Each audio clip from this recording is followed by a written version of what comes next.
Good morning, students. Today we will discuss an important aspect of financial planning, that is capitalization. चलिए start करते हैं. Capitalisation यानी पूंजीकरण. But capitalisation को या पूंजीकरण को स्टार्ट करने से पहले हम आपको एक प्रीवियस जो हमने क्लास लिया था, प्रीवियस जो लेक्चर ली थी, उसमें फाइनेंशियल प्लानिंग यानी फाइनेंशियल डिसीजन के बारे में थोड़ा डिस्कस किया था. तो एक बार उसको फिर से मेमोराइज़ कर रहे हैं, फिर से रिकॉल करते हैं, फिर हम आते हैं कैपिटलाइजेशन पर. क्या है कैपिटलाइजेशन, कब ज़रूरत होती है, ओवर कैपिटलाइजेशन क्या है, अंडर कैपिटलाइजेशन क्या है, वॉटेड कैपिटल क्या है, रेमेडियल मेजर्स क्या हैं ओवर कैपिटलाइजेशन और अंडर कैपिटलाइजेशन के, क्या कॉन्सिक्वेंसेज हैं इनके. तो वो सब बाद में डिस्कस करेंगे, लेकिन उसके पहले एक थोड़ा सा प्रीवियस रिव्यू जो हम लोगों ने फाइनेंसिंग डिसीजन के बारे में या फाइनेंशियल प्लानिंग के बारे में या फाइनेंस फंक्शन के बारे में पढ़ा था, उस पर एक थोड़ा सा रिव्यू करते हैं. देखिए, लास्ट क्लास में मैंने आपको इस फिगर के माध्यम से पूरे फाइनेंशियल फंक्शन को, फाइनेंस फंक्शन को, यानी एक तरह से फाइनेंशियल मैनेजमेंट के पूरे ओवरव्यू को रखने की कोशिश की थी. तो बहुत जल्दी और बहुत शॉर्ट में एक बार हम इसको फिर से डिस्कस कर लेते हैं. 3 तरह के डिसीजंस हैं जो फाइनेंशियल मैनेजर को अंडर फाइनेंशियल मैनेजमेंट लेने पड़ते हैं. उसमें सबसे पहला है फाइनेंसिंग डिसीजन.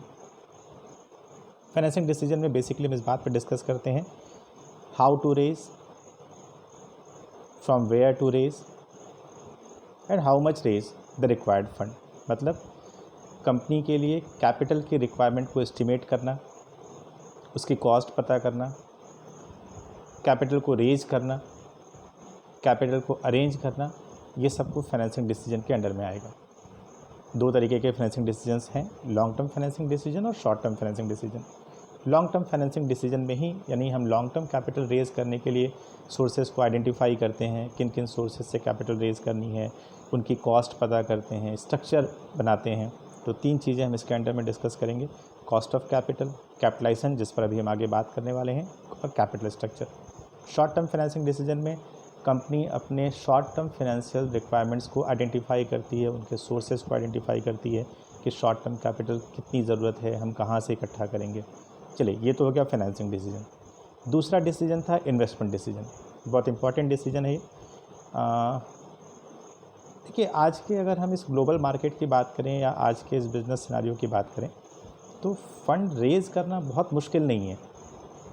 जिस तरीके से मार्केट में लिक्विडिटी बढ़ी है, ये बहुत पहले के मार्केट में और आज के मार्केट में डिफरेंस इसी बात का है कि आज के डेट में मार्केट में लिक्विडिटी बहुत ज़्यादा बढ़ी है. तो फंड रेज़ करना बहुत मुश्किल नहीं है. जो भी बिज़नेस इस्टेब्लिश हो रहे हैं वो फंड रेज़ कर ले रहे हैं. सबसे बड़ा चैलेंज है उस फंड को प्रॉपर तरीके से इन्वेस्ट करना, ताकि हम उस पे हम मैक्सिमम रिटर्न हम ले सकें. हम मार्केट में तभी स्टैंड कर पाएंगे जब हमारी इन्वेस्टमेंट पॉलिसी स्ट्रांग होगी. इसको बताने के लिए मुझे कहानी याद आती है. हम कहानी में बहुत डिटेल में नहीं जाएंगे, बहुत उसके सिर्फ की पॉइंट को निकाल रहे हैं. मुझे बचपन में एक कहानी सुनी थी, मुझे याद आ रहा है कि एक राजा था, उसके 3 बेटे थे. लास्ट मोमेंट पे राजा को लगा कि हमको अपना पूरा जो राजपाट है, यानी ये पूरा साम्राज्य है, किसी एक व्यक्ति को सौंपना है, एक बेटे को सौंपना है, उसी को अगला राजा हमें नियुक्त करना है. तो राजा ने सोचा कि पहले हम इनकी परीक्षा लें, उस परीक्षा में जो सबसे अव्वल आएगा हम उसी को राजपाट देंगे, उसी को हम राजा बनाएंगे. तो उसने अपने तीनों बेटों को कुछ स्वर्ण मुद्राएं दी. क्वांटिटी इक्वल क्वांटिटी थी, वो कितनी थी ये हमारा डिस्कशन का मुद्दा नहीं है. बस उन तीनों को उन्होंने इक्वल मात्रा में स्वर्ण मुद्राएं दी और कहा कि आप लोग जाइए, 2 महीने बाद, 4 महीने बाद, जो भी टाइम दिया उनको, कि आप इतने समय के बाद वापस आइएगा. जो सबसे ज़्यादा स्वर्ण मुद्रा कमा करके लाएगा, इसके बदले में हम अपना पूरा राजपाट उसको दे देंगे. मतलब क्या हुआ, उन तीनों का फाइनेंसिंग डिसीजन यानी फाइनेंशियल रिक्वायरमेंट तो पूरा हो गया. यानी उनको राजा ने बराबर मात्रा में तीनों को स्वर्ण मुद्राएं दे दी, उनको भेज दिया. और अब उनकी बारी थी उन मुद्राओं को विनियोजित करने का, यानी उसको इन्वेस्ट करने का, कि वो कहाँ पर इन्वेस्ट करें जिससे वो हायर रेट पर रिटर्न ले सकें. अब ध्यान दीजिएगा, तीनों के पास जो फाइनेंस है यानी जो मुद्राएं हैं वो समान मात्रा में है. चलिए, एक वो क्या करते हैं, हम फिर से कह रहे हैं कि स्टोरी सुनाना मेरा मोटिव नहीं है, बस हम उसमें से एक मैसेज निकालना चाहते हैं. एक बेटा जाता है, वो उसका जाने और आने में, रहने में 6 महीने पूरा पैसा खर्च हो जाता है। दूसरा जाता है कुछ लकड़ी वगैरह का काम करता है, तो वो जितना पैसा लेके जाता है उतना पैसा वो लेके वापस आता है। और तीसरा जाता है तो कुछ और काम, जैसे चंदन की लकड़ी काटना, फिर जा कर के बाज़ार में बेचना। धीरे धीरे उसने उस बाज़ार में अपना एक बिज़नेस इस्टेब्लिश कर लिया और 6 महीने में उसका बिज़नेस 10 गुना 15 गुना बढ़ गया।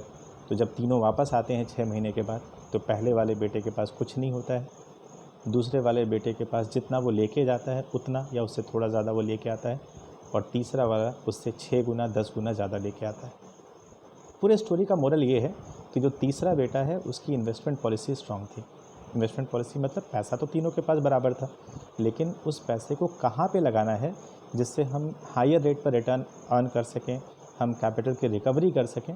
तो पहले वाले का बिल्कुल ख़राब था, क्योंकि वो जो ले गया उसका रहने खाने पीने में सारा खर्च हो गया, वो अर्निंग नहीं कर पाया। दूसरा वाला कम से कम इतना तो करके आया कि जितना उसने लगाया था उतना उसने रिकवर कर लिया। लेकिन तीसरे की पॉलिसी स्ट्रांग रही होगी, तीसरे का विज़न थोड़ा ज़्यादा क्लियर रहा होगा, तो कहीं ज़्यादा वो रिटर्न लेकर के आया। तो राजा ने उसको अपना पूरा उसको राजा बना दिया। तो इस पूरे स्टोरी का मोरल ये है कि जो तीसरा व्यक्ति था उसकी इन्वेस्टमेंट पॉलिसी स्ट्रांग थी। तीसरे बेटे का जो विनियोजन पॉलिसी नीति था वो स्ट्रांग था, और इसी वजह से वो मार्केट में स्टैंड कर पाया, वो आगे सर्वाइव कर पाया। चलिए, इन्वेस्टमेंट डिसीजन में हम 2 तरह के डिसीजन लेते हैं, एक लॉन्ग टर्म इन्वेस्टमेंट डिसीजन और दूसरा शॉर्ट टर्म। हम इन सब पर आगे बाद में अलग अलग चैप्टर में डिस्कस करेंगे। और इसके बाद तीसरा डिसीजन था डिविडेंड डिसीजन का। जब कंपनी को अर्निंग होती है तो कंपनी आउटसाइडर्स को पेमेंट करने के बाद जो अर्निंग बच रही है वो शेयर होल्डर्स में डिस्ट्रीब्यूट करेगी, कितना करेगी, कौन सी पॉलिसी वो फॉलोअप करेगी, ये सब कुछ हम डिविडेंड डिसीजन में डिस्कस करेंगे। चलिए, हम नेक्स्ट आते हैं अपने मेन थीम पर, मेन कॉन्सेप्ट पर, कैपिटलाइजेशन। तो देखिए, पूंजीकरण क्या है। अगर हम पूंजीकरण को डिफ़ाइन करें तो बड़े आसान से शब्दों में, यानी आपके किताब में क्या लिखा हुआ है, फाइनेंशियल मैनेजमेंट में क्या लिखा हुआ है, हम उस पर नहीं जाते हैं। बड़े आसान से शब्दों में अगर हम पूंजीकरण को डिफ़ाइन करें तो हम ये कह सकते हैं, estimation, capitalisation refers the estimation of the required capital. मतलब पूंजीकरण में हम जितनी वांछित पूंजी है, जितनी पूंजी की ज़रूरत हमें है, उसका अनुमान लगाते हैं। लॉन्ग टर्म कैपिटल का खास तौर से ये हमें टोटल, जैसे मान लीजिए जब हम कोई कंपनी इस्टेब्लिश कर रहे हैं तो उस समय सबसे पहला चैलेंज तो हमारे पास यही है ना कि हम ये आइडेंटिफाई कर लें कि हमको उसके लिए कितने कैपिटल की ज़रूरत है। जब हम ये एस्टिमेट कर लेंगे तब हम देखेंगे कि ये कैपिटल हमें कहाँ कहाँ से इकट्ठा करनी है, कहाँ कहाँ से लेना है।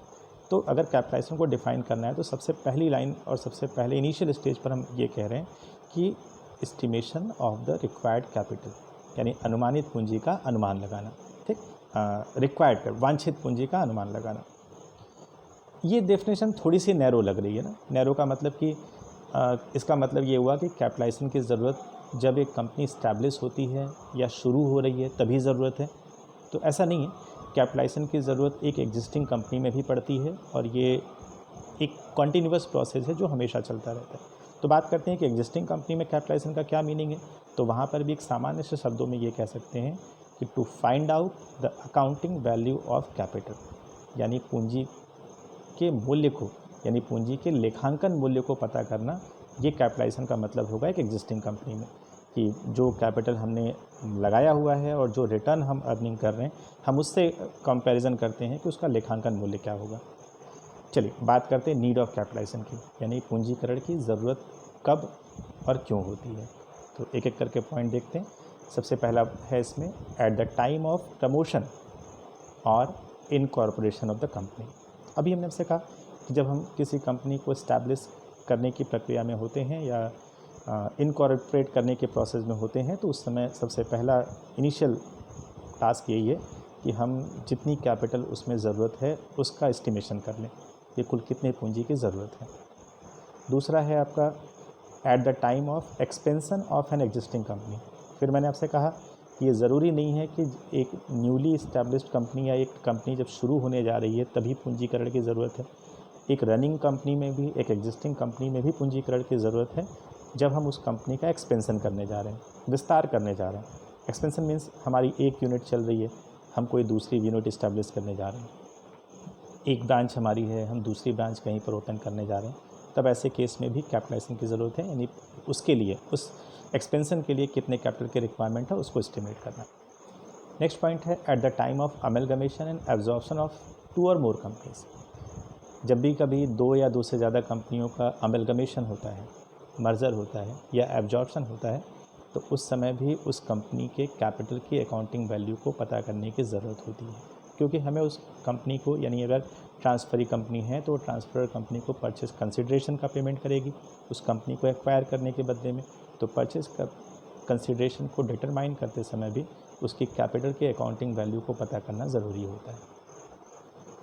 नेक्स्ट पॉइंट है at the time of reorganisation या फिर reconstruction of capital of a company, यानी जब हम एक कंपनी के कैपिटल स्ट्रक्चर को रीऑर्गेनाइज करने जा रहे हैं या फिर रिकंस्ट्रक्ट करने जा रहे हैं, तो उस समय भी हमें उस कंपनी के कैपिटल के अकाउंटिंग वैल्यू को या जो भी रिटर्न से कंपेयर करके जो वैल्यू होती है उस वैल्यू को आइडेंटिफाई करने की ज़रूरत होती है। तो ये रिक्वायरमेंट थी, ये नीड थी कैपिटलाइजेशन की, कि हम किन किन कंडीशन में कैपिटलाइजेशन ज़रूरत पड़ेगा हमें या कैपिटलाइजेशन की रिक्वायरमेंट होती है। चलिए नेक्स्ट पॉइंट पर हम लोग आते हैं, थ्योरीज़ ऑफ कैपिटलाइजेशन। देखिए एक बार फिर से हम आपको ये चीज़ रिकॉल कर दें कि कैपिटलाइजेशन का सिंपल मीनिंग यहाँ पर ये है, 2 चीज़ें, कि अगर एक कंपनी इस्टेब्लिश होने जा रही है तो वहाँ पर कैपिटलाइजेशन का मतलब है estimation of the required capital, वांछित पूंजी का अनुमान लगाना। और अगर एक एग्जिस्टिंग कंपनी है तो उसके लिए कैपिटलाइजेशन का मतलब है कि जो कैपिटल उसमें एम्प्लॉयड है, शेयर्स के, डिवेंचर्स के या अदर लॉन्ग टर्म सोर्सेज में जो कैपिटल इन्वॉल्व है उसकी अकाउंटिंग वैल्यू को पता करना। अकाउंटिंग वैल्यू को पता करना मतलब whether the company is over capitalise, optimum capitalise और अंडर कैपिटलाइज, मतलब वो अति पूंजीकरण की स्थिति में है, वो अल्प पूंजीकरण की स्थिति में है, या फिर वो ऑप्टिमम लेवल पर संतुलित पूंजीकरण की स्थिति में है। तो देखिए 2 थ्योरीज़ यहाँ पर एप्लीकेबल होती हैं, जिसमें सबसे पहली थ्योरी है the cost theory of capitalisation. Theories of capitalisation का सिंपल मीनिंग ये है कि जब हम कैपिटल रिक्वायरमेंट को एस्टिमेट करते हैं तो उस समय कौन कौन से सिद्धांत या कौन कौन सी बातें हमारे दिमाग में आती हैं उसको एस्टिमेट करते समय। तो जब हम एक नई कंपनी इस्टेब्लिश करने जा रहे होते हैं जहाँ पर हमारा कोई अर्निंग पर्सपेक्टिव नहीं है, अभी कोई फ्यूचर फोरकास्टिंग भी नहीं है कि हम अर्निंग कितनी करेंगे और अर्निंग कितनी होगी हमें भविष्य में, तो वहाँ पर कैपिटल की मात्रा को डिटरमाइन करने के लिए कॉस्ट थ्योरी सबसे इम्पॉर्टेंट फैक्टर होगा। कॉस्ट थ्योरी का मतलब ये सबसे सिंपल मेथड भी है कि आप अपनी कैपिटल कंपनी को इस्टेब्लिश करने की जो कॉस्ट है, यानी जो लागत आ रही है, आप उसको एस्टिमेट कर लो कि आपको फिक्स्ड एसेट्स में जैसे मशीनरी, बिल्डिंग, ये कितने की ज़रूरत है, आपको करेंट एसेट्स के लिए आपको वर्किंग कैपिटल की कितनी रिक्वायरमेंट है, अदर एक्सपेंडिचर्स अगर आपके हैं तो उसके लिए कितनी ज़रूरत है। जैसे मान लीजिए हमने एक कंपनी इस्टेब्लिश करनी है और हमने एस्टिमेट कर लिया कि हमको 10 लाख रुपए के फिक्स एसेट्स की, 5 लाख रुपीज़ के वर्किंग कैपिटल की और 1,50,000 के मिसलेनियस की ज़रूरत है हमें। तो इसका मतलब इस्टेब्लिश करते समय हमें कुल 16,50,000 रुपये की रिक्वायरमेंट है। बस हमने एस्टिमेट कर लिया कि हमारी जो रिक्वायर्ड कैपिटल होगी वो 16,50,000 होगी। कैसे एस्टिमेट किया? On the basis of cost, यानी कंपनी को इस्टेब्लिश करने की ये कॉस्ट आ रही है तो उन पूरे कॉस्ट को ऐड कर दिया हमने और फिर कहा कि ये आपका इतना हमें कैपिटल रिक्वायरमेंट है और उसके बेस पर हमने एस्टिमेट कर लिया। देखिए कॉस्ट थ्योरी ऑफ कैपिटलाइजेशन के अपने कुछ लिमिटेशंस भी हैं। अगर एक एग्जिस्टिंग कंपनी है जो पहले से रन कर रही है तो वहाँ पर कॉस्ट थ्योरी बहुत एप्लीकेबल नहीं होगी, क्योंकि मार्केट की क्या सिचुएशन है, रिसेशन है, बूम है, कंपनी की अर्निंग पोटेंशियलिटी क्या है, इन चीज़ों को कॉस्ट थ्योरी इग्नोर करता है। तो एक एग्जिस्टिंग कंपनी में जो सबसे सुटेबल जो थ्योरी होगा कैपिटल रिक्वायरमेंट को एस्टिमेट करने का, वो होगा अर्निंग थ्योरी। यानी कंपनी अपने अर्निंग्स के बेस पर, यानी अर्निंग कैपेसिटी के बेस पर, या तो वो आज के डेट में जो अर्न कर रही है उस रेट के हिसाब से, या फ्यूचर अर्निंग प्रॉस्पेक्ट क्या है उसके हिसाब से, या फिर ओवरऑल कॉस्ट ऑफ कैपिटल के रेट के हिसाब से, जिसको हम कैपिटलाइजेशन रेट भी कहते हैं, उसके हिसाब से वो या उसके अकॉर्डिंग वो एस्टिमेट करती है कि कंपनी को कितने कैपिटल की ज़रूरत पड़ने वाली है या कितने कैपिटल की ज़रूरत है। तो इन दोनों थ्योरीज़ में हम ये बेसिकली ये कह सकते हैं, हालांकि ये बहुत हार्ड एंड फास्ट नहीं है, लेकिन बेसिकली हम ये कह सकते हैं कि कॉस्ट थ्योरी हम जब एक कंपनी न्यूली इस्टेब्लिश्ड हो रही है यानी प्रमोशन की स्टेज में है तो उस समय हम कॉस्ट थ्योरी एप्लीकेबल करते हैं। और अगर एक कंपनी एग्जिस्टिंग है जो अर्निंग कर रही है, जिसके अर्निंग का एस्टिमेशन, वैसे तो किसी भी कंपनी की फ्यूचर अर्निंग का हम एग्जैक्ट एस्टिमेशन कर लें ज़रूरी नहीं है, बट फिर भी फोरकास्टिंग के बेस पर हम उसकी अर्निंग को एस्टिमेट करते हैं कि किस रेट से हमको अर्निंग लेनी है या किस रेट से अर्निंग होगी हमें, उसके हिसाब से उस अर्निंग के अकॉर्डिंग हम कैपिटल की मात्रा को डिटरमाइन करते हैं।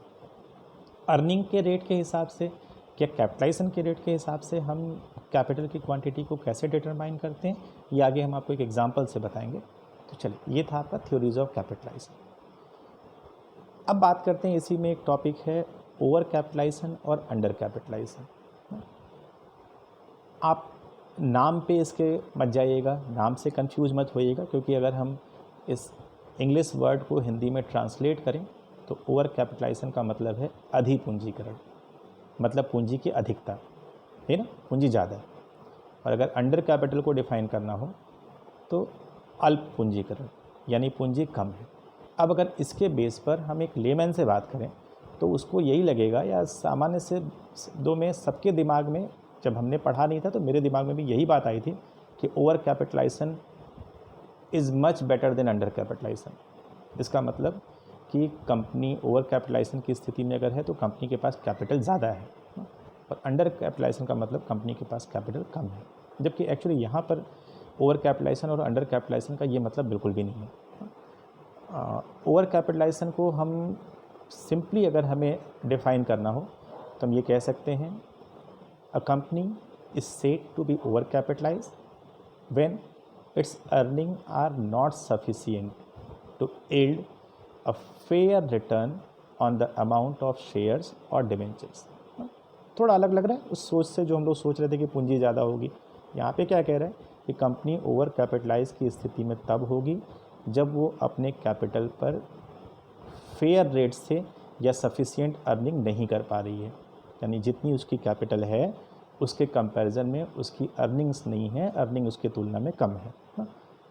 या फिर हम क्या कह रहे हैं, when a company is not in a position to pay dividends and interest on its shares and debentures at fair rates, it is said to be over capitalise. बात वही है, वहाँ पे क्या कहा गया कि अर्निंग्स नहीं कर पा रहे। ऑब्वियस है, जब हम अर्निंग नहीं कर पाएंगे तो हम डिबेंचर्स को इंटरेस्ट नहीं पे कर पाएंगे, शेयर होल्डर्स को डिविडेंड नहीं दे पाएंगे या बिल्कुल कम देंगे। तो जब ऐसी सिचुएशन आ रही है तो उसी को हम ओवर कैपिटलाइज कह रहे हैं। अच्छा, एक चीज़ और, ओवर कैपिटलाइजेशन और अंडर कैपिटलाइजेशन को और थ्योरेटिकल फॉर्म में डिस्कस करने से पहले हमने एक एग्जाम्पल रखा हुआ है, उस एग्जाम्पल के ज़रिए आपको बताने की कोशिश करते हैं कि ये अधिपूंजीकरण और न्यून पूंजीकरण यानी निम्न पूंजीकरण की स्थिति को हम कैसे एक्सप्लेन कर सकते हैं। तो आप एग्जाम्पल देखिएगा यहाँ पर। इस एग्जाम्पल में हमने दो कंपनीज़ को रखा हुआ है, एक कंपनी ए है और एक कंपनी बी है। आप देखिएगा इसमें दोनों कंपनी का कैपिटल एम्प्लॉयड सेम है, यानी पूंजी दोनों कंपनियों ने इक्वल एम्प्लॉयड किया हुआ है, that is 20 lakh and 20 lakh. दोनों कंपनियों का profit and loss, A company का है 1,50,000, यानी एक पर्टिकुलर पीरियड में, पर्टिकुलर ईयर में ए कंपनी की जो अर्निंग है उसको हमने रिजर्व एंड सरप्लस के नाम से लिखा हुआ है यहाँ पर। तो अर्निंग ए कंपनी की 1,50,000 रुपये है और बी कंपनी की जो अर्निंग है उसी सेम पीरियड में 2,20,000 रुपीज़ की है। और तीसरा फिगर हमने यहाँ पर दिया हुआ है ओवरऑल कैपिटलाइजेशन रेट। देखिए, इसको कई सारे नाम से बुलाते हैं ना, ओवरऑल कैपिटलाइजेशन रेट कह सकते हैं, cost of capital, overall cost of capital कह सकते हैं, यानी पूंजी की समग्र लागत, पूंजी के जितने सोर्स हैं सबकी लागत को निकाल कर उसको कंपोजिट करते हैं और फिर बोलते हैं कि कंपोजिट या ओवरऑल कॉस्ट ऑफ कैपिटल। कई बार हम इसको नॉर्मल रेट ऑफ रिटर्न से भी बुलाते हैं कि जो मार्केट में सिमिलर फर्म्स हैं या इंडस्ट्री जो है वो जिस रेट से नॉर्मली अर्निंग करती है, यानी इस पैसे को इस बिज़नेस में ना लगा करके नॉर्मल कहीं भी लगा दिया जाता है, तो एटलीस्ट ये रेट ऑफ रिटर्न तो हमको होता ही। तो अलग अलग नाम से उसको बुलाते हैं, कॉन्सेप्ट सभी का सेम है, चाहे आप उसको ओवरऑल कैपिटलाइजेशन रेट कह लीजिए, ओवरऑल कॉस्ट ऑफ कैपिटल कह लीजिए, कंपोजिट कॉस्ट ऑफ कैपिटल कह लीजिए, या फिर नॉर्मल रेट ऑफ रिटर्न कह लीजिए। सिंबॉलिक रूप में यहाँ पर इसको हम KO से दिखाते हैं, कुछ लोग K0 कहते हैं, कुछ लोग KO कहते हैं, K कहते हैं, यानी cost of capital, overall cost of capital. दोनों कंपनियों का यानी नॉर्मल रेट ऑफ रिटर्न दोनों कंपनी के सिचुएशन में सेम है, 10% और 10%। ये इस कंपनी का रेट ऑफ रिटर्न नहीं है, ये मार्केट का नॉर्मल रेट ऑफ रिटर्न है कि अगर कंपनी में कैपिटल एम्प्लॉयड ना करके हम मार्केट में कहीं भी ऐसे लगा देते तो 10% की अर्निंग हम कर लेते, ठीक है, नॉर्मल रेट ऑफ रिटर्न। अब देखिए हमको करना क्या है, हमें इस नॉर्मल रेट ऑफ रिटर्न के बेस पर और कंपनी के अर्निंग के बेस पर उस अर्निंग को कैपिटलाइज करना है। यानी अर्निंग के बेस पर, जो हम वहाँ कह रहे थे ना अर्निंग थ्योरी, तो ये यहाँ पे एप्लीकेबल है कि हम अर्निंग्स को नॉर्मल रेट ऑफ रिटर्न के हिसाब से कैपिटलाइज करने जा रहे हैं, उसका पूंजीगत मूल्य निकाल रहे हैं। तो देखिए पहली कंपनी में हमने क्या किया, फॉर्मूला इसका होता है अर्निंग्स यानी profit and loss into 100 divided by normal rate of return. हमने फार्मूला इसमें नहीं लिखा हुआ है, इसमें डायरेक्टली हमने सॉल्व कर दिया हुआ है, अदरवाइज फार्मूला आप नोट कर लीजिएगा कि जब हम कैपिटलाइज करने जा रहे हैं तो फार्मूला होगा हमारा earnings into 100 divided by K0। K0 means the normal rate of return या ओवरऑल कॉस्ट ऑफ कैपिटल, जो भी कह लो। तो पहली कंपनी को कैपिटलाइज किया गया, 1,50,000 रुपीज़ की अर्निंग है इनकी, नॉर्मल रेट ऑफ रिटर्न 10% है। जब उसको फॉर्मूले पे रख के सॉल्व किया गया तो कंपनी की जो कैपिटल वैल्यू आ रही है वो 15 लाख रुपए आ रही है। मतलब क्या हुआ कि मार्केट की जो बाकी सारी फर्में हैं वो 15 लाख रुपीज़ एम्प्लॉयड करके 1,50,000 रुपये की अर्निंग कर रहे हैं, जबकि हमारी कैपिटल कितनी है 20 लाख, ज़्यादा है। जबकि ये जो 1,50,000 रुपये की अर्निंग हमारी दिख रही है, ये अर्निंग 15 लाख के कैपिटल पर होनी चाहिए थी, और मार्केट की जो बाकी सिमिलर फर्म्स हैं वो 10% के रेट से यानी 15 लाख के कैपिटल एम्प्लॉयड पर 1.5 लाख रुपए का प्रॉफिट वो अर्न कर रही हैं, है ना, क्लियर है ना। जबकि हमारी कैपिटल कितनी है 20 लाख। तो बताइए हम लोग किस सिचुएशन में होंगे, ओवर कैपिटलाइज, यानी कैपिटल हमारी ज़्यादा लगी हुई है, हम उस कैपिटल पर उस रेट से रिटर्न नहीं ले पा रहे हैं। एक्चुअली यहाँ पर अगर नॉर्मल रेट ऑफ रिटर्न के हिसाब से देखा जाए तो कंपनी की जो अर्निंग होनी चाहिए थी वो 2 लाख रुपए होनी चाहिए थी। अगर हम नॉर्मल रेट पे भी करें तो चलिए, हम एक्स्ट्रा नहीं अर्न करते हैं, हम जो नॉर्मल रेट ऑफ रिटर्न है उस पर भी अगर हम अर्निंग करें तो 20 लाख के कैपिटल एम्प्लॉयड पर 10% के रेट से हमारी अर्निंग 2 लाख होनी चाहिए थी, जबकि हमारी अर्निंग है 1.5 लाख रुपये, और बाकी सारी फर्में 15 लाख रुपीज़ के कैपिटल पर 1.5 लाख की अर्निंग कर ले रही हैं। इसका मतलब हम लोग ओवर कैपिटलाइज की स्थिति में है, हमारा कैपिटल ज़्यादा है, उस प्रपोर्शन में हम अर्निंग नहीं कर पा रहे हैं। चलिए बी कंपनी का एग्जांपल कोट करते हैं। बी कंपनी का भी कैपिटल एम्प्लॉयड सेम है, यानी 20 लाख रुपए ही है। बी कंपनी की जो अर्निंग्स हैं वो 2,20,000 रुपये है। जब हमने बी कंपनी की अर्निंग को नॉर्मल रेट पर कैपिटलाइज किया यानी 2,20,000 इंटू 100/20, तो इनकी कैपिटल आ रही है 22 लाख रुपये। अर्निंग के हिसाब से इनकी 22 लाख रुपए की कैपिटल होनी चाहिए, जबकि एक्चुअली कैपिटल कितनी है इनकी 20 लाख। मतलब ये हायर रेट पर रिटर्न ले रहे हैं, यानी ये कैपिटल को प्रॉपरली यूटिलाइज कर रहे हैं।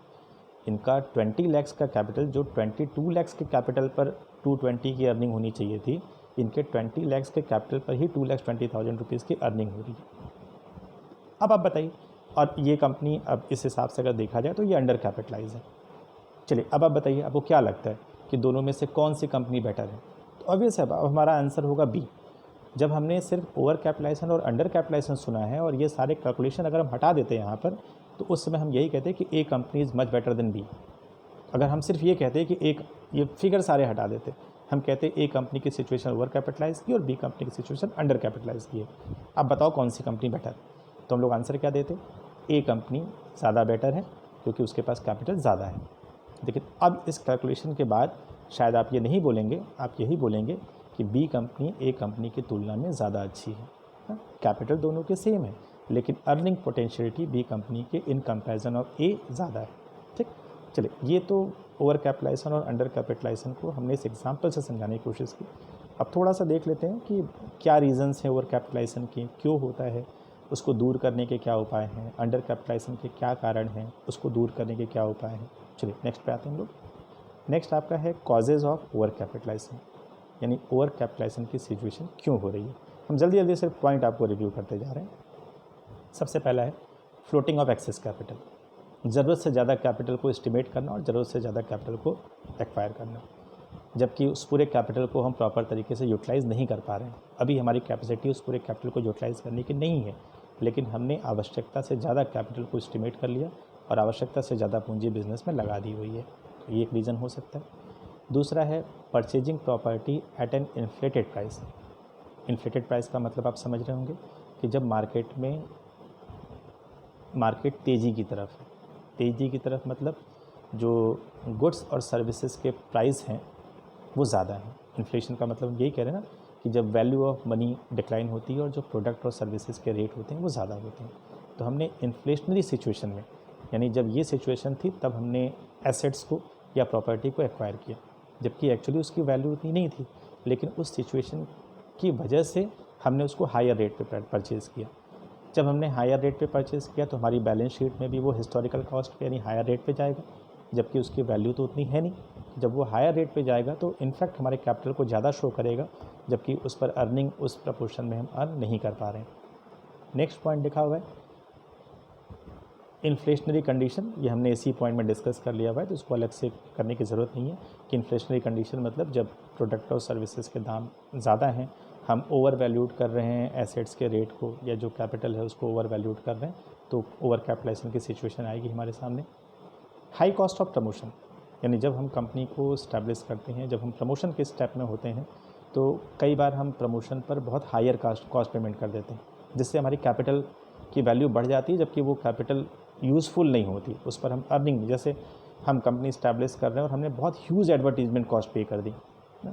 इस्टेब्लिशमेंट के समय हमने 2-3 करोड़ रुपए की सिर्फ establishment cost in terms of with reference to advertisement हमने पे कर दिया। तो जो हमारी प्रमोशन की कॉस्ट है वो ज़्यादा है, जबकि उस कैपिटल का कोई यूटिलाइजेशन नहीं है कि हम उससे कोई बहुत एक्स्ट्रा अर्निंग करने लगेंगे, है ना। तो ये भी एक वजह ओवर कैपिटलाइजेशन की हो सकती है। नेक्स्ट लिखा है borrowings at a higher than normal rate. ये भी एक वजह है कि हम लॉन्ग टर्म कैपिटल बोरोड कर रहे हैं और हम बोरोविंग्स, चूँकि हमें बहुत रिक्वायरमेंट थी, उसमें ज़रूरत थी, तो हमने जो नॉर्मल रेट है उससे कहीं ज़्यादा रेट पर हमने बोरोविंग कर लिया, यानी हमें ज़्यादा पे करना है। अर्निंग हमारी उतनी है नहीं, लेकिन हमें पेमेंट ज़्यादा करना है, कैपिटल की कॉस्ट ज़्यादा है, तो इनफैक्ट कैपिटल की कॉस्ट बढ़ेगी, कैपिटल बढ़ेगी आपकी, जबकि अर्निंग उस प्रपोर्शन में नहीं हो रही है, तो ये भी एक ओवर कैपिटलाइजेशन का रीज़न हो सकता है। नेक्स्ट है purchase of assets in the boom period. ये हम लोग पहले डिस्कस कर चुके हैं, ये पॉइंट सारे रिपीट हो रहे हैं। बूम पीरियड मतलब इन्फ्लेशनरी कंडीशन में हम एसेट्स को परचेज कर रहे हैं, जब एसेट्स की प्राइसेस बढ़ी हुई थी। Incorrect capitalization rate applied. अभी जो हम वो 10% लिख रहे थे कि कैपिटलाइजेशन रेट 10% है, हो सकता है हमसे फोरकास्टिंग करने में, हमसे एस्टिमेशन करने में गलती हुई है, हमने इनकरेक्ट रेट अप्लाई कर दिया, तो उसकी वजह से भी हम ओवर कैपिटलाइज, एक्चुअली हम हैं नहीं, लेकिन वो रेट जो हमने एस्टिमेट किया हुआ है वो हमारा गलत है, एस्टिमेशन गलत है, तो सिचुएशन ओवर कैपिटलाइजेशन की हो सकती है।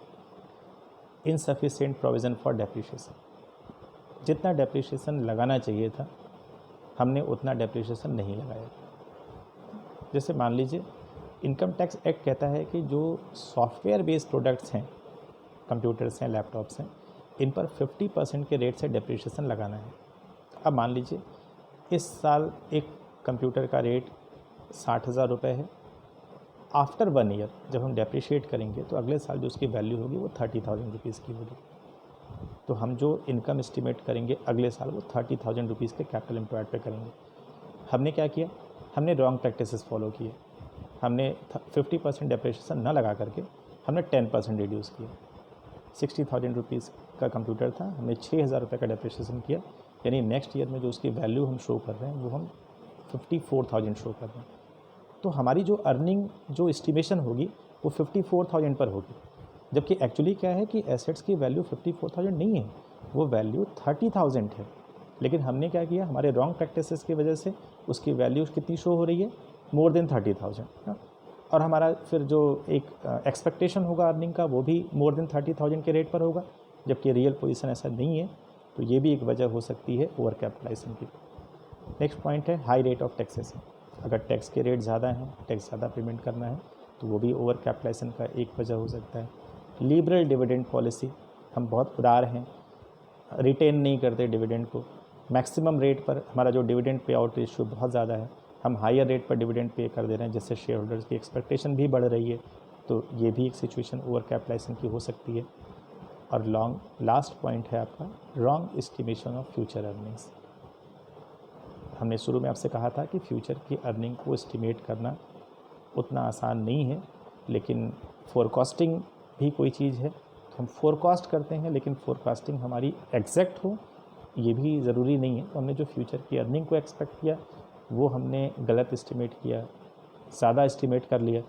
अगर हम कम करते तब तो शायद ये सिचुएशन नहीं आती, लेकिन हमने फ्यूचर अर्निंग्स ही ज़्यादा एस्टिमेट कर लिया, एक्सपेक्ट कर लिया, जिसकी वजह से हमारी जो कैपिटल कॉस्ट है वो अर्निंग उस पर उस रेट के हिसाब से नहीं दिख रही है। तो हम कह रहे हैं कि हम ओवर कैपिटलाइजेशन की स्थिति में हैं। नेक्स्ट हम लोग देखते हैं रेमेडीज़ ऑफ ओवर कैपिटलाइजेशन की। लेकिन रेमेडीज़ ऑफ ओवर कैपिटलाइजेशन के पहले हम लोग बात कर लें कि बस बिल्कुल शॉर्ट में, ब्रीफ में, कि ओवर कैपिटलाइजेशन के क्या कॉन्सिक्वेंसेज हैं, यानी कि क्या इफ़ेक्ट है ओवर कैपिटलाइजेशन का। तो देखिए, नॉर्मली आप सोचिए कि ओवर कैपिटलाइजेशन का इफ़ेक्ट क्या है। हम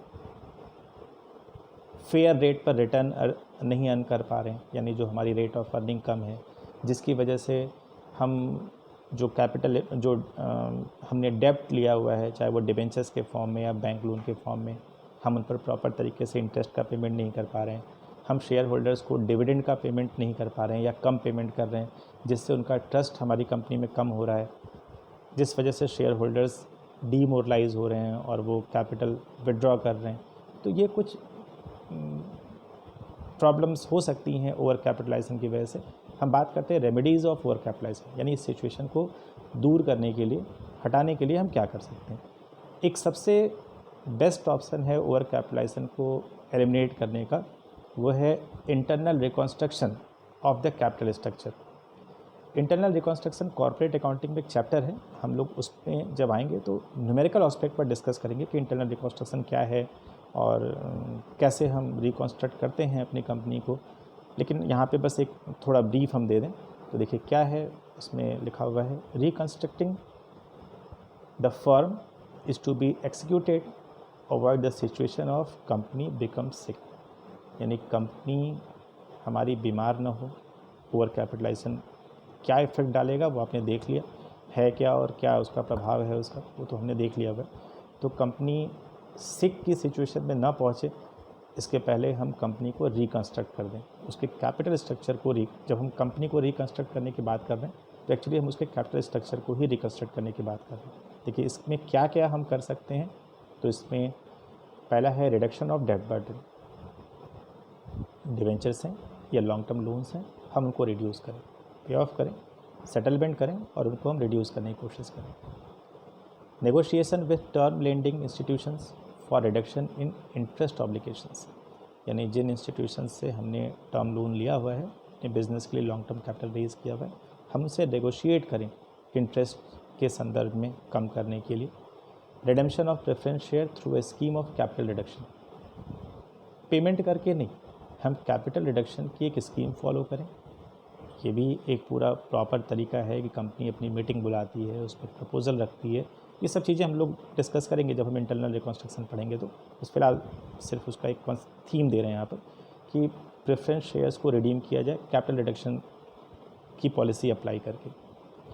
reducing the face value and paid up value of equity share, जो हमारे इक्विटी शेयर्स जो हमने इशू किए हुए हैं, जिन्होंने इक्विटी के थ्रू पैसा लगाया हुआ है, हम उनके फेस वैल्यू में रिडक्शन करें with the prior approval of share holders. जो जनरल मीटिंग है हमारी, हम उसमें डिस्कस करने के बाद हम लोग जो इक्विटी शेयर्स हैं उनके फेस वैल्यू को और पेड अप वैल्यू जो कि प्रदत्त मूल्य है उसको रिड्यूस करें। Initiating merger with well managed profit making companies interested in taking over line company, एक जो इस्टेब्लिश्ड कंपनी है, जो एक प्रॉफिट मेकिंग कंपनी है, हम कोशिश करें कि अगर उसके साथ मर्जर हम कर सकते हैं तो हम मर्जर करने का प्रयास करें, जिसके थ्रू हम ओवर कैपिटलाइजेशन की सिचुएशन से बाहर निकल सकते हैं। तो ये कुछ इनिशियल स्टेप्स हैं जिसके ज़रिए हम ओवर कैपिटलाइजेशन की सिचुएशन से बाहर निकलने की कोशिश कर सकते हैं। चलिए नेक्स्ट पॉइंट हम डिस्कस करते हैं, अंडर कैपिटलाइजेशन। तो ये तो पहले क्लियर हो गया ना कि अंडर कैपिटलाइजेशन का मतलब कैपिटल कम होना नहीं है। Actually under capitalization over capitalization की इन्वर्स पोजीशन है। इन्वर्स पोजीशन मीन्स क्या, कि वहाँ पे क्या था कि हमने जितना कैपिटल बिजनेस में एम्प्लॉयड किया हुआ है, हम उस पर फेयर रिटर्न अर्निंग नहीं कर पा रहे हैं, यानी हमारी जो रेट ऑफ अर्निंग है वो मार्केट के नॉर्मल रेट ऑफ अर्निंग से कम है। यहाँ पे क्या होगा कि हमने जितना कैपिटल एम्प्लॉयड किया हुआ है उस पर हम फेयर रेट से अर्निंग कर रहे हैं, फेयर रेट से ज़्यादा अर्निंग कर रहे हैं, यानी मार्केट के नॉर्मल रेट ऑफ रिटर्न से भी ज़्यादा हम अर्निंग कर रहे हैं तो इस सिचुएशन को हम अंडर कैपिटलाइजेशन कह रहे हैं, मतलब लेस कैपिटल पे हायर अर्निंग कर रहे हैं। एग्जाम्पल के जरिए मैंने आपको समझा दिया, एक न्यूमेरल एग्जाम्पल के जरिए हमने उसको प्रूफ करने की कोशिश भी की है कि क्या ओवर कैपिटलाइजेशन होगा और क्या अंडर कैपिटलाइजेशन होगा। चलिए कि डिफाइन कैसे किया गया। Under capitalization is just the reverse of over capitalization, opposite है उसका। A company is considered to be under capitalized when its actual capitalization is lower than its proper capitalization as warranted by its earning capacity.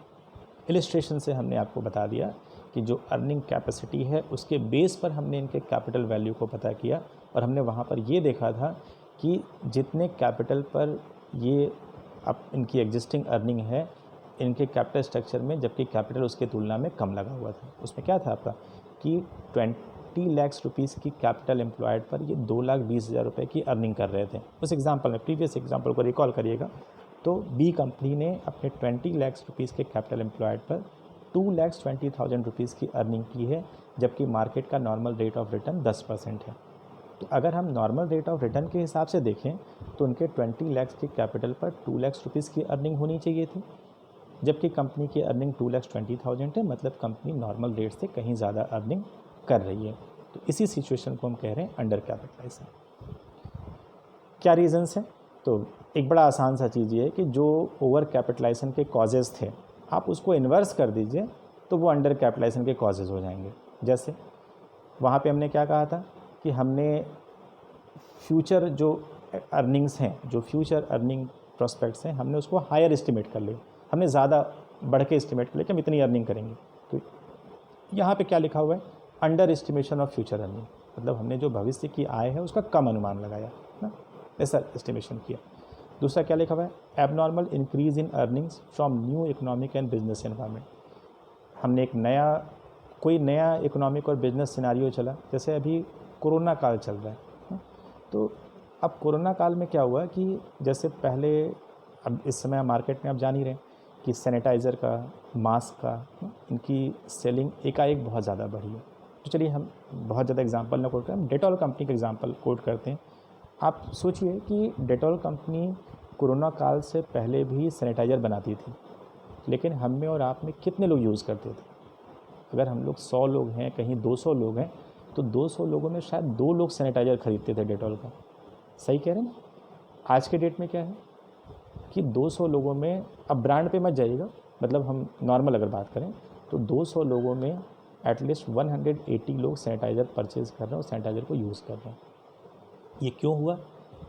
ये recent business environment की वजह से, जो corona की वजह से बिजनेस एनवायरनमेंट चेंज हुआ, उस चेंजिंग में डेटॉल कंपनी ने, हम एक कंपनी का नाम ले रहे हैं, यहाँ पे मेरा मोटिव किसी कंपनी को प्रमोट करने का नहीं है, आप किसी भी कंपनी का सैनिटाइज़र यूज़ करिए, सब बेस्ट है, बस हम एक एग्जांपल कोट करने के लिए हम उस कंपनी का नाम ले रहे हैं, और अगर उस पर ऑब्लिगेशन है तो वो नाम हटा दे रहे हैं। एक कंपनी जो सैनिटाइज़र मैन्युफैक्चर करती थी, कोरोना काल से पहले उसकी सेलिंग 10 लाख रुपीज़ की थी, लेकिन आफ्टर कोरोना एज जो उसकी सेलिंग हो गई वो 1 करोड़ रुपीज़ की हो गई, मतलब 10 टाइम्स की इंक्रीजिंग हो गई। तो ये एबनॉर्मल इंक्रीजिंग है, इसको नॉर्मल इंक्रीजिंग नहीं कह सकते, ये बिज़नेस सिनारियो में, बिज़नेस एनवायरनमेंट में चेंजिंग की वजह से ये वृद्धि हुई है। तो ये भी एक रीज़न हो सकता है अंडर कैपिटलाइजेशन का। नेक्स्ट लिखा हुआ है under estimation of total fund requirement. जब हम फंड का रिक्वायरमेंट एस्टिमेट कर रहे थे तो उस समय हमसे गलती ये हो गई कि हमने अंडर एस्टिमेट किया, यानी कम एस्टिमेट कर लिया, जबकि अर्निंग्स हमारी मार्केट में ज़्यादा हो रही हैं, हम अर्निंग्स ज़्यादा ले रहे हैं, लेकिन हमने कैपिटल रिक्वायरमेंट को अंडर एब्जॉर्ब कर दिया, अंडर एस्टिमेट कर दिया। तो ये एक रीज़न है। नेक्स्ट है maintaining very high efficiency through improved means of production of goods and rendering of services. यानी हमारी कंपनी प्रोडक्ट मैन्युफैक्चर करने के लिए या सर्विसेज रेंडर्ड करने के लिए हाई क्वालिटी मेजरमेंट अप्लाई कर रही है, जिसकी वजह से हमारी प्रोडक्टिविटी ज़्यादा है, हमारी सर्विस प्रोवाइडिंग कैपेसिटी ज़्यादा है। तो ये एक वजह हो सकती है, क्योंकि हम अर्निंग हायर रेट पे कर रहे हैं जबकि हमारी कैपिटल कंपैरेटिवली कम है। Companies which are set up during recession, वहाँ पे हमने क्या कहा था? Companies which are set up during the inflationary situation, मतलब स्फीति काल में अगर हमने कंपनी को सेट किया, इन्फ्लेशनरी सिचुएशन में हमने एसेट्स को परचेज़ किया, यहाँ पर उसका इन्वर्स है, यानी हम क्या कह रहे हैं, रेसेशन के समय में यानी डिफ्लेशन के टाइम पे अगर हम किसी कंपनी को सेटअप कर रहे हैं या उस टाइम पे एसेट्स परचेज़ कर रहे हैं तो इनफैक्ट हम कम रेट पर परचेज़ कर रहे हैं, कम रेट पर हम बिज़नेस को सेटअप कर रहे हैं, तो ये भी एक सिचुएशन हो सकती है।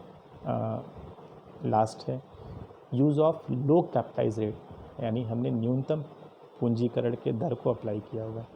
जो कैपिटलाइजेशन की रेट हमने एस्टिमेट जो 10% वहाँ बता रहे थे, हमने अंडर एस्टिमेट किया हुआ है अगर मार्केट के नॉर्मल रेट ऑफ रिटर्न को, तो उस वजह से भी हमारी अपनी जो अर्निंग है वो ज़्यादा शो होगी, तो हम अंडर कैपिटलाइजेशन की सिचुएशन में देखेंगे।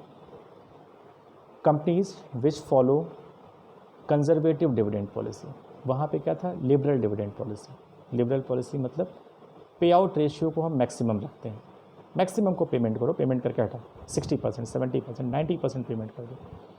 यहाँ पे क्या है, हम कंजर्वेटिव डिविडेंड पॉलिसी फॉलो कर रहे हैं। कंजर्वेटिव मतलब स्ट्रिक्ट डिविडेंड पॉलिसी, जितना कम से कम डिविडेंड पे आउट रेशियो हो, हम डिविडेंड रिटेंशन रेशियो को ज़्यादा से ज़्यादा रखने की कोशिश करते हैं, तो ये एक रीज़न हो सकता है।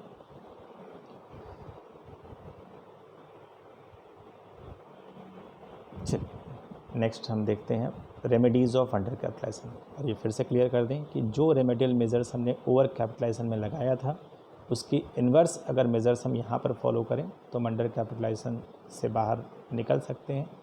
क्या क्या रेमेडियल मेजर्स हैं, पहला है splitting up the shares, this will reduce the dividend per share. Shares को डिवाइड कर दो, जैसे मान लो अगर हमारे 10,000 शेयर्स हैं at the rate of 20 each, ठीक, इनकेस मान लीजिए कि हमारी कंपनी के कैपिटल स्ट्रक्चर में 10,000 शेयर्स हैं at the rate of 20 each, और कंपनी की अर्निंग सपोज़ करिए 30,000 रुपीज़ है, तो अगर हमें डिविडेंड पर शेयर निकालना है यहाँ पर, यानी अर्निंग पर शेयर निकालना है, सॉरी डिविडेंड नहीं, अर्निंग पर शेयर निकालें, तो 30,000 डिवाइडेड बाई 10,000, दिस इज़ ₹3 पर शेयर, यानी हम कह रहे हैं कि कंपनी 3 रुपये प्रति अंश के दर से अर्निंग कर रही है। चलिए हम अपने शेयर्स और उसकी वैल्यू को स्प्लिट करते हैं, यानी हमने क्या किया कि जो शेयर्स के रेट 20,000 थे, कैपिटल टोटल सेम रखेंगे, हम उसमें चेंज नहीं कर रहे हैं, हम जो शेयर की वैल्यू 20 रुपये थी पर शेयर उसको हम 10 रुपये कर देते हैं। अगर हम 20 रुपये के शेयर को 10 रुपये करें तो सेम कैपिटल रखने के लिए हमें नंबर ऑफ़ शेयर कितने करने पड़ेंगे, 20,000। वहाँ पे क्या था, 10,000 इंटू 20 दैट इज़ 2 lakhs। यहाँ पे क्या कर रहे हैं हम, 20,000 into 10 this is also 2 lakhs, यानी कैपिटल को हम सेम रख रहे हैं, जो शेयर की वैल्यू है उसको हम स्प्लिट कर रहे हैं। तो देखिए अभी क्या हुआ आपका, अब आपके स्ट्रक्चर में 20,000 shares at the rate of 10 each है, और मान लीजिए हमारी प्रॉफिट अभी भी 30,000 रुपीज़ की ही हो रही है। अब हम अर्निंग पर शेयर निकालें तो क्या करेंगे, this is earnings divided by total number of shares, मतलब 30,000 डिवाइडेड बाई 20,000 कितना आया, ₹1.50।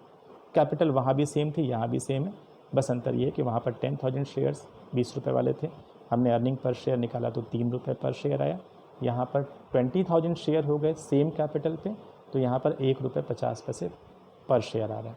देखिए कुछ हुआ नहीं इससे, ये एक साइकोलॉजिकल इम्पैक्ट डालेगा, यानी जो शेयर होल्डर्स हैं उन पर भी एक साइकोलॉजिकल इम्पैक्ट डालेगा कि नहीं, अर्निंग हमारी पर शेयर कम हो रही है। जब 3 रुपये होगा तो एक्सपेक्टेशन बढ़ेगी, उनकी डिविडेंड रिक्वायरमेंट बढ़ेंगी। जब 50% रिड्यूस हो गया, यहाँ 1.5 रुपये हो गया, तो कहीं ना कहीं उनकी एक्सपेक्टेशन भी थोड़ी कम होगी, तो एक साइकोलॉजिकल प्रेशर पड़ेगा। तो ये एक ऑप्शन था यहाँ पर। दूसरा है इशू ऑफ बोनस शेयर, ये सबसे बेस्ट ऑप्शन है अपने कैपिटल को रिड्यूस करने के लिए। जो आपके पास अर्निंग्स हैं, रिटेन्ड अर्निंग्स हैं, उनसे आप बोनस शेयर इशू कर दीजिए। क्या इम्पैक्ट होगा, एक तो आपकी रिटेन्ड अर्निंग्स कम हो जाएंगी, और दूसरे आपकी शेयर और नंबर ऑफ़ शेयर बढ़ जाएंगे। इनफैक्ट आपकी जो अर्निंग पर शेयर है वो कम हो जाएगी।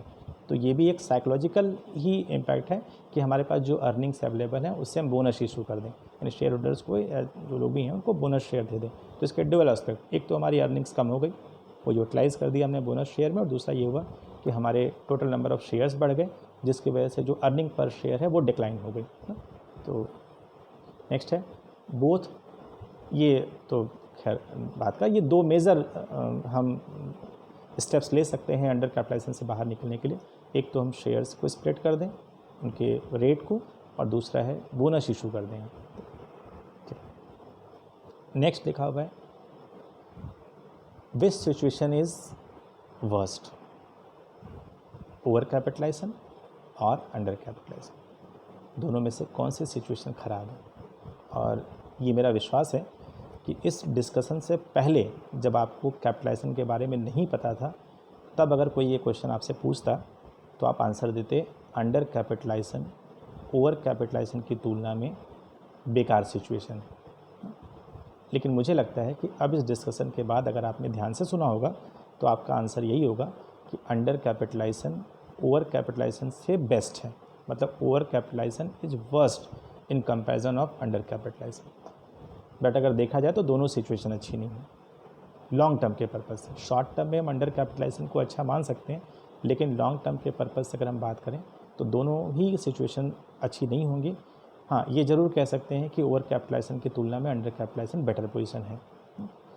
क्यों बेटर है? क्योंकि ओवर कैपिटलाइजेशन हमने कहा कि हम नॉर्मल रेट से कम अर्निंग कर रहे हैं, यानी हम अपने कैपिटल को प्रॉपर तरीके से यूटिलाइज़ नहीं कर पा रहे हैं, हम जितनी एक्सपेक्टेड अर्निंग होनी चाहिए थी उतनी नहीं कर पा रहे हैं।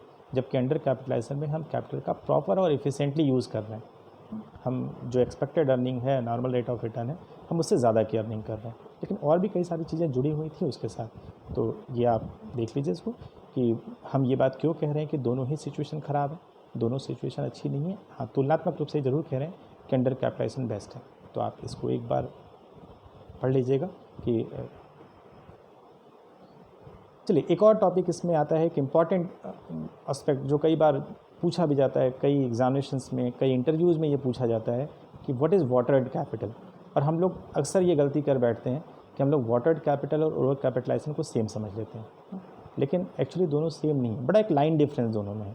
हालांकि दोनों में सिचुएशन यही है कि हमारी कैपिटल अर्निंग के कंपैरिजन में ज़्यादा है, यानी हमने ज़्यादा कैपिटल लगाई हुई है, उसके तुलना में हम अर्निंग नहीं कर पा रहे हैं। दोनों का मतलब एक ही है ना, लेकिन एक्चुअली वाटर्ड ओवर कैपिटलाइजेशन से किस मामले में डिफरेंस है हम यहाँ पर डिस्कस करने की कोशिश करते हैं। लेकिन पहले हम इसके शब्द पे जाते हैं। वाटर्ड कैपिटल, हिंदी में इसको कहते हैं जलमग्न कैपिटल। ये बात है, पूंजी डूब गई हमारी, मतलब हमने कैपिटल इतना ज़्यादा लगा दिया कि उस पर हम अर्निंग ही नहीं कर पाए। तो हमने कह रहा है कि इतनी पूंजी तुम्हारी डूबी हुई है, कुछ उसी पर ये करके बनाया गया। देखिए है क्या ये, watered capital is called so because the flow of money can be seen at the time of promotional events only, and then money flows like water with the capital in the initial period at the time of promotion। मतलब promotion के समय वो पूंजी दिख रही थी, उसके बाद उस कैपिटल का फ्लो ही नहीं दिखा हमें ना। क्यों हुआ? देखिए यहाँ पर भी रीज़न जो ओवर कैपिटलाइजेशन में रीज़न था वही था कि हमने प्रमोशन के समय इतनी हायर कॉस्ट पे कर दी, इतनी ज़्यादा लागतें लगा दी जिसका एक्चुअली फ्यूचर अर्निंग से कोई संबंध नहीं था। हमने एक उदाहरण वहाँ पे दिया आपको कि हमने एडवर्टाइजमेंट पे बहुत हायर कॉस्ट पे कर दी। एक हम 25 लाख की कंपनी को इस्टेब्लिश करने जा रहे हैं जिसमें हमने 7 लाख रुपए एडवर्टाइजमेंट पर पे कर दिया eight the time of promotion. Company को इस्टेब्लिश करते समय हमने कई सारे मोड्स एडवर्टाइजमेंट के फॉलो किए और हम 7-8 लाख रुपए का हमने कॉस्ट पे कर दिया। अब वो 7-8 लाख रुपए जो हमने लगाया है वो तो हमारे कॉस्ट में दिख रहा है कि हमने इतना पे किया हुआ है, लेकिन हम उस पर फ्यूचर में अर्निंग तो नहीं कर सकते ना। वो कोई टेंजिबल एसेट तो नहीं है ना, वो कोई टेंजिबल कैपिटल तो नहीं है ना। तो हुआ क्या कि उसी को हम कह रहे हैं कि ये वाटर्ड कैपिटल है, यानी पैसा लगा दिया गया लेकिन उस पैसे का कोई फ्लो नहीं है। और भी कई ऐसे जगह हो सकते हैं कि प्रमोशन के समय इस्टेब्लिशमेंट कॉस्ट हमने बहुत ज़्यादा पे कर दी, कंपनी के रजिस्ट्रेशन करते समय कुछ ऐसे एक्सपेंडिचर थे जो हमने बहुत ज़्यादा पे कर दी, जो एक्चुअली जिन पर हमें अर्निंग नहीं होने वाली है, या वो हमारे टेंजिबल एसेट्स की कैटेगरी में नहीं है या टेंजिबल कैपिटल की कैटेगरी में नहीं है, जिनसे हम कोई अर्निंग नहीं कर सकते, हम उन्हीं को वाटर्ड कैपिटल कह रहे हैं। देखिए देख के यही लग रहा है कि ओवर कैपिटलाइजेशन और वाटर्ड कैपिटल दोनों सेम है, लेकिन हम ये ज़रूर कह सकते हैं कि वाटर्ड कैपिटल एक जब बिज़नेस को हम इनिशिएट कर रहे हैं, यानी जब हम प्रमोशन या इनकॉर्पोरेशन के स्टेज में हैं, तो वाटर्ड कैपिटल की सिचुएशन तब बनती है, ठीक। और ओवर कैपिटलाइजेशन की सिचुएशन कब बनती है? जब एक कंपनी एग्जिस्टिंग होती है, क्योंकि अर्निंग तो तब होगी ना जब कंपनी इस्टेब्लिश हो चुकी है, बिज़नेस कर रही है, और अर्निंग से ही तो आप कंपेयर कर रहे हैं कि कंपनी ओवर कैपिटलाइज है या अंडर कैपिटलाइज है। जब हम एक कंपनी को इस्टेब्लिश करने के स्टेज में होते हैं तो वहाँ पर अर्निंग की कोई बात नहीं होती, तो वहाँ पर हमने दोनों का कॉन्सेप्ट सेम है कि दोनों में कैपिटल बहुत ज़्यादा लगा दिया और उस कैपिटल स्ट्रक्चर में ऐसे कैपिटल हैं जिनका हम यूटिलाइजेशन नहीं कर पा रहे हैं, जिनसे हम अर्निंग नहीं ले पा रहे हैं। लेकिन वाटर कैपिटल कंपनी के इस्टेब्लिशमेंट के समय की सिचुएशन है और ओवर कैपिटलाइजेशन जो देखने में सेम है लेकिन वो एक एग्जिस्टिंग कंपनी यानी एक रनिंग कंपनी में ये सिचुएशन डेवलप होती है। लिखा भी हुआ है कि whereas over capitalization can be calculated after the company has worked for some years and at the end only. कब कैलकुलेट कर रहे हैं? जब कंपनी कुछ समय काम कर चुकी होती है। नेक्स्ट क्या लिखा हुआ है देखिए, over capitalization can be caused by watered capital, यानी ओवर कैपिटलाइजेशन की सिचुएशन एक्चुअली वाटर्ड कैपिटल की वजह से होती है। जो हमने आपको वहाँ कॉजेज़ में बताया था ना कि हाई प्रमोशनल कॉस्ट पे कर दिया, इन्फ्लेशनरी सिचुएशन में हमने एसेट्स परचेज कर लिया, जब मार्केट बूम पर था उस समय हमने कंपनी को इस्टेब्लिश किया ना, जो प्रमोशन के कॉस्ट हैं वो हमने बहुत ज़्यादा पे कर दिया। तो एक्चुअली वही सारे सिचुएशन वाटर्ड कैपिटल के भी हैं, लेकिन इनिशियल स्टेज पर ये सिचुएशन होते हैं जो बाद में ओवर कैपिटलाइजेशन का रीज़न बन जाते हैं। Whereas watered capital is not caused by over capitalization, जबकि वाटर्ड कैपिटल ओवर कैपिटलाइजेशन की वजह से नहीं होता, ओवर कैपिटलाइजेशन वाटर्ड कैपिटल की वजह से होता है। And it can be calculated at the time when the company is taking the promotional event in hand, मतलब जब प्रमोशनल इवेंट हो जाता है उस समय हम उसको कैलकुलेट करते हैं। चलिए, ये पूरा लास्ट तक ये पूरा डिस्कशन था कैपिटलाइजेशन के बारे में। बेसिकली हमने इस पूरे डिस्कस में यही जानने की कोशिश किया कि क्या होता है कैपिटलाइजेशन, थ्योरीज़ क्या क्या हैं, कंपनी कब ओवर कैपिटलाइजेशन की सिचुएशन में होगी, कब अंडर कैपिटलाइजेशन की सिचुएशन में होगी, ऑप्टिमम कैपिटलाइजेशन क्या है। तो ऑप्टिमम का मतलब जब कंपनी फेयर रेट से अर्निंग कर रही है तो उस समय कंपनी ऑप्टिमम कैपिटलाइजेशन की सिचुएशन में है। बाकी ओवर कैपिटलाइजेशन क्या है, अंडर कैपिटलाइजेशन क्या है, क्या कॉन्सिक्वेंसेज हैं इनके, रेमेडियल मेजर्स क्या हैं, हमने इनको जानने की कोशिश की हुई है। नेक्स्ट क्लास में हम लोग कॉस्ट ऑफ कैपिटल पर डिस्कस करेंगे। तब तक stay home, stay safe, thank you.